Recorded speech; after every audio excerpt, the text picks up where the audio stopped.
Yep, I'm back, and this is Royal Black, and I am the man that they call T Can, and we about to get into another video.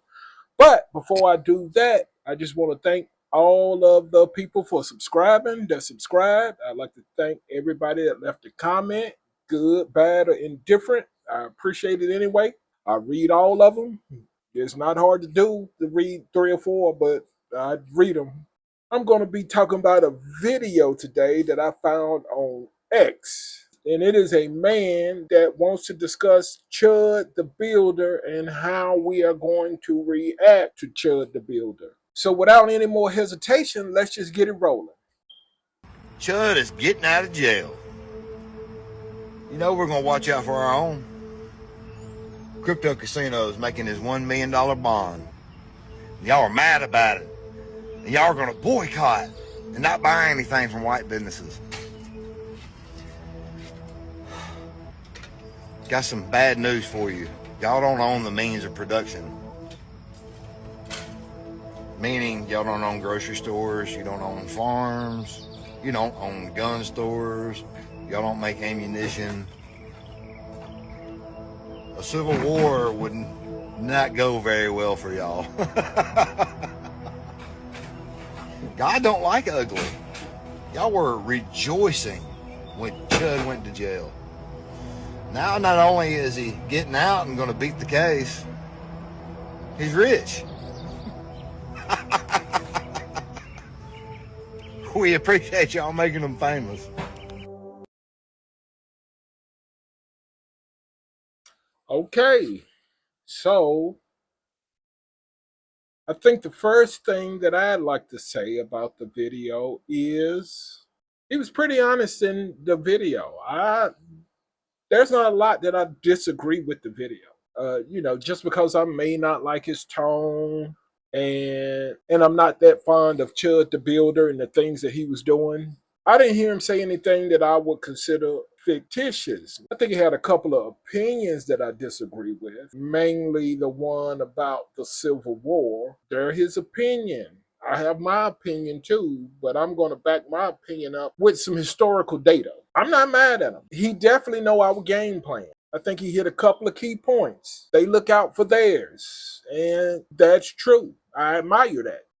I think he should. I think they should look out for theirs. Don't got a problem with that one bit. And he says that we're going to boycott and riot. I would imagine that's probably coming. And I'm not saying I necessarily agree with that, but I can tell you one thing, he know our game plan. And that's what makes us so ineffective because we do the same old things over and over, the same things that haven't worked ever. They've never worked. Sometimes we get some type of resolution, but it's usually because it's election time. It's not really like they're doing something because of what we're doing. They just want to make sure that by the time of election that we feel a little bit better about them. I mean, hell, they may even come out and do the same thing with us. They'll come out and protest and boycott, all of that right along with us, right along all the way to the election booth.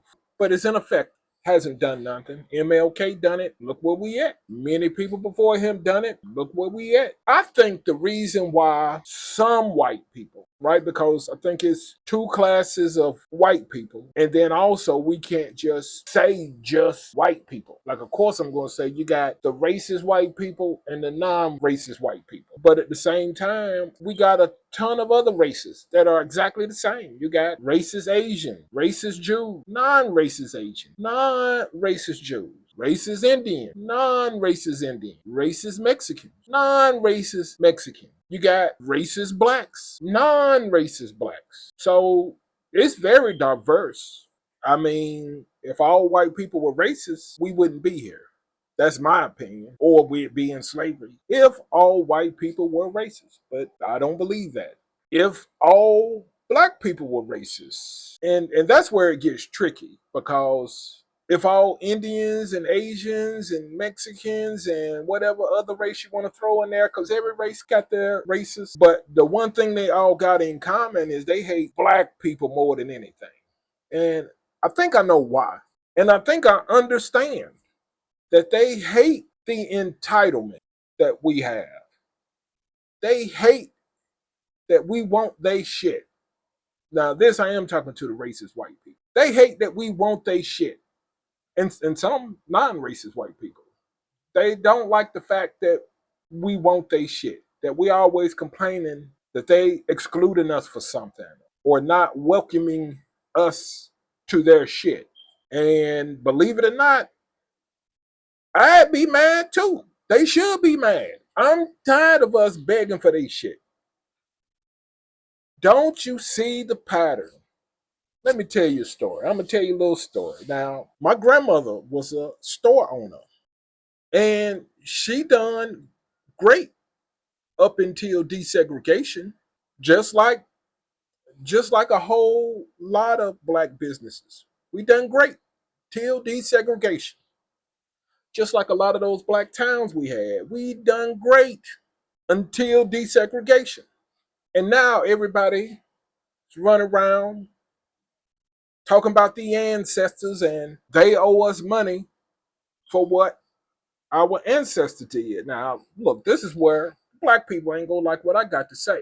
I don't think they owe us reparations for what our ancestors did.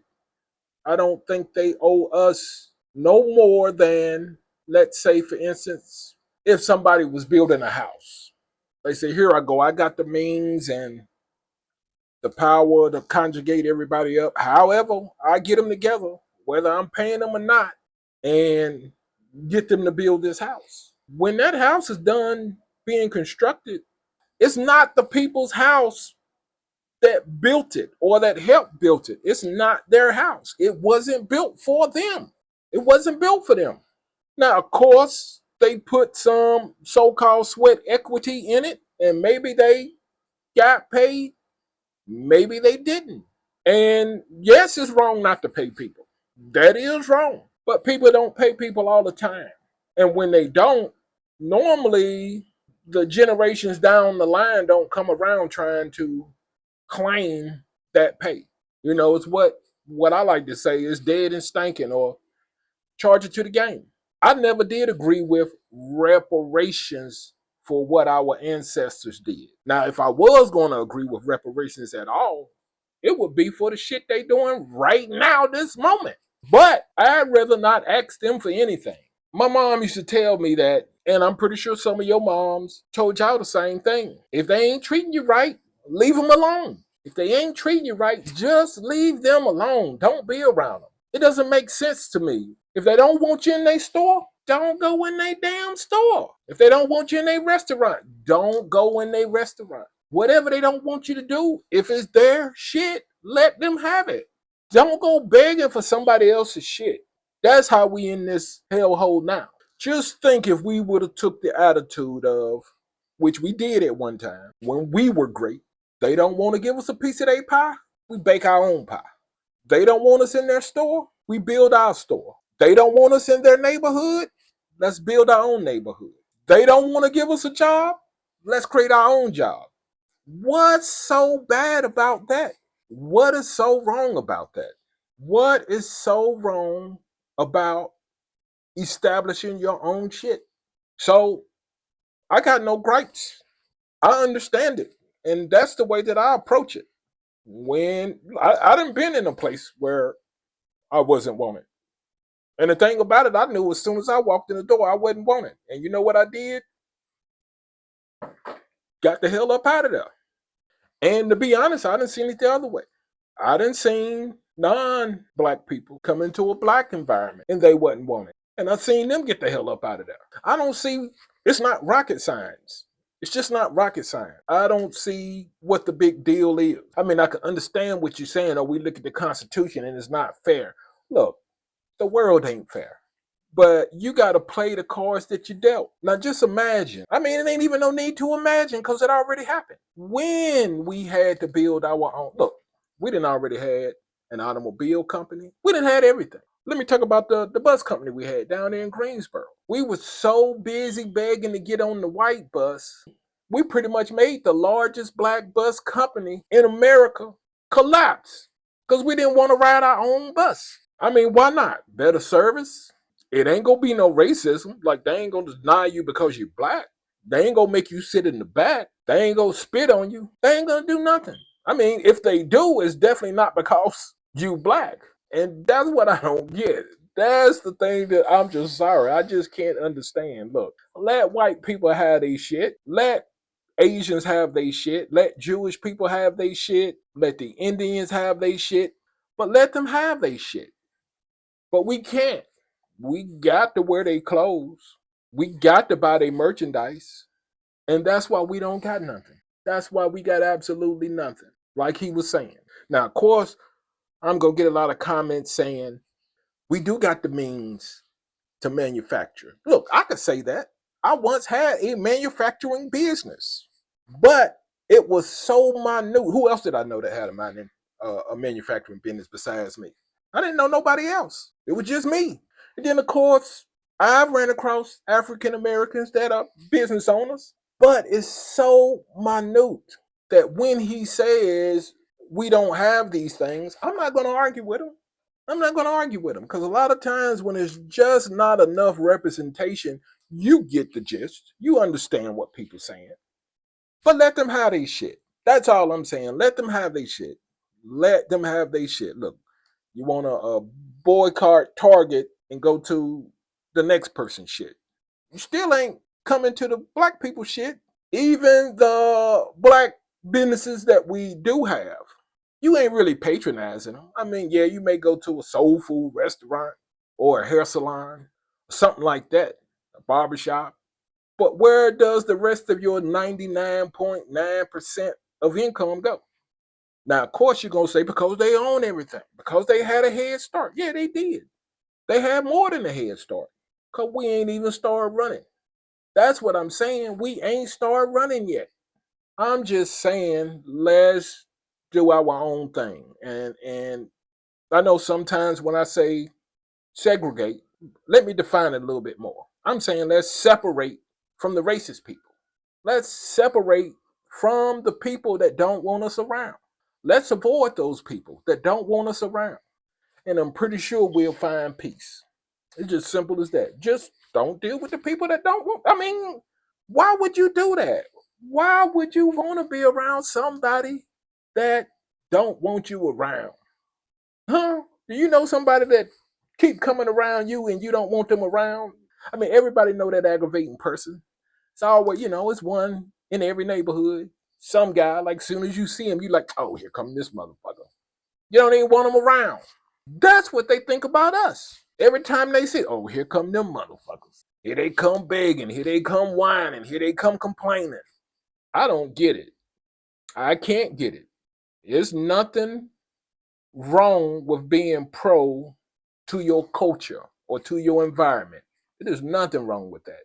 And I think that's the biggest problem is that our government, our politicians are trying to force us to intertwine and intermingle when it's not naturally what we want to do. I mean, of course, I think it's more black people that want to intertwine more than anybody. I mean, they got Chinatown and Jewish Town and little Mexico and little Haiti, places like that. But we don't have a black town. Talking about black Americans. I'm specifically talking about black Americans. And I want to go ahead and differentiate that. I want to say something because I think a lot of black immigrants are completely different. And I'm going to tell you how. When I had my business, black Americans were always looking for a favor, never wanted to pay the full amount, always wanted me to look out for the cookout. And if I had all of the money that the African Americans still owed me, I wouldn't be here trying to do no damn YouTube video. That's for damn sure. I wouldn't be here. It wouldn't be no need. And that's what we do to those businesses that we do have. Now, if you are a black business owner, put it in the comments. Tell me if you have this same issue. But I'm gonna tell you who I didn't have an issue with. I didn't have issues with Haitians. I didn't have issues with Jamaicans, Caribbeans. I didn't have no issues with none of the rest of the diaspora. They paid what they were supposed to pay. They didn't try to bring the price down. They didn't want me to look out for the cookout. And they did admire that I was a business owner. That's the only acknowledgement that they really gave me, was that they were happy to be doing business with me. They were glad to be giving their money to me. They were glad that it was a place available where they could spend money with people that looked like them. But African Americans, no, look out for the cookout. And then we got people like the FBA, those racist motherfuckers. They only hate on black people. Everything that come out of their mouth is toward black people. It's toward immigrants. And what they want, reparations. Somebody owe them something. And they so greedy, they want to make sure that only they get it. They don't want nobody to look just like them. Nobody that shares the same bloodline. They don't want them to get nothing so bad that they gonna talk shit about them harder than white people do. I'm telling you, man, we messed up. We messed up. So I can understand why some of the other races hate us mostly. It's because of you motherfuckers that I'm talking about. That's why they hate us. Now back to this video. Now he mentioned the Civil War. Now that's where I do disagree. That is my opinion. But I'm just assuming, because I don't know this man, but I'm just assuming that he is more like a Confederate and kind of share those beliefs. And y'all lost. Y'all lost a war that you thought was going to be easily won. You didn't believe that the other side had the means. Let's talk about, I'm going to give you a couple of examples. I'll give you about 5 or 6. We can talk about America itself. America went up against the great and mighty Britain. They felt that Britain was just being too unfair. They didn't like what was going on. And they stood up and they fought and they gained their independence. That war, the underdog won. America was the underdog. They were underpowered, underfinanced, but won. Because there's something about when your back is up against the wall and when you know what you believe is justified. You know that you're being mistreated. You know that something ain't right. It's something about those individuals that money just don't matter. Weapons just don't matter. The means of production doesn't matter. It's the spirit, it's the soul that matters. And then, let's see what else. World War II. Hitler thought he was superior, that he was better than everybody. He's gonna take over the world. Just didn't work out for him, did it? Let's see who else. The Italio-Egyptian War. Didn't work out for the Italios, did it? They had the money, they had the means. Just didn't work out for them. And let's see who else. Let's see if I can come up with another one. Let's see. Haiti and the French, once again, did not have the means of production, did not make anything, didn't own nothing. Won their independence, didn't they? See, it's something in that spirit. You see what I'm saying? When you know you're right and when you know they wrong, it's just something in that spirit. Let's see what else we can come up with. Okay, we got the Anglo-Zulu War. Same thing. Zulu didn't have the means. They didn't make anything. They didn't produce nothing. They won. Because you got the means to produce. Because you own everything, supposedly. It's the spirit, buddy. It is the spirit. Because somewhere deep down, I don't know, I could be wrong. But somewhere deep down, I think you know your cause is wrong. And I believe whoever you choose to have this civil war with will be on the right side, which I'm assuming is black people. You have done dirt to every last person every last culture, every last color, including white, on the face of the earth. They treated the Asians like shit. Put the Japanese in concentration camps, you might as well call them. They put roads through Asian neighborhoods. And of course, we know what they done to the Indians. And this used to be Mexico. I mean, who haven't you fucked with? And we already know what they're doing over in the Middle East. That's what I'm saying. Who haven't you racist motherfuckers fucked with? Power is not everything. And you can look at all of the great nations, Rome, whatever you want to look at, and they all collapsed. They all were so powerful, but they ain't around no more. But anyway, I ain't gonna take all your time. I just wanted to drop a short video for Friday. But anyway, leave it in the comments. Thank you for tuning in to Royal Black. I am your man that they call T Can. Don't forget to like, share, subscribe. Don't forget to hit that notification bell so you don't miss my next video. And until next time.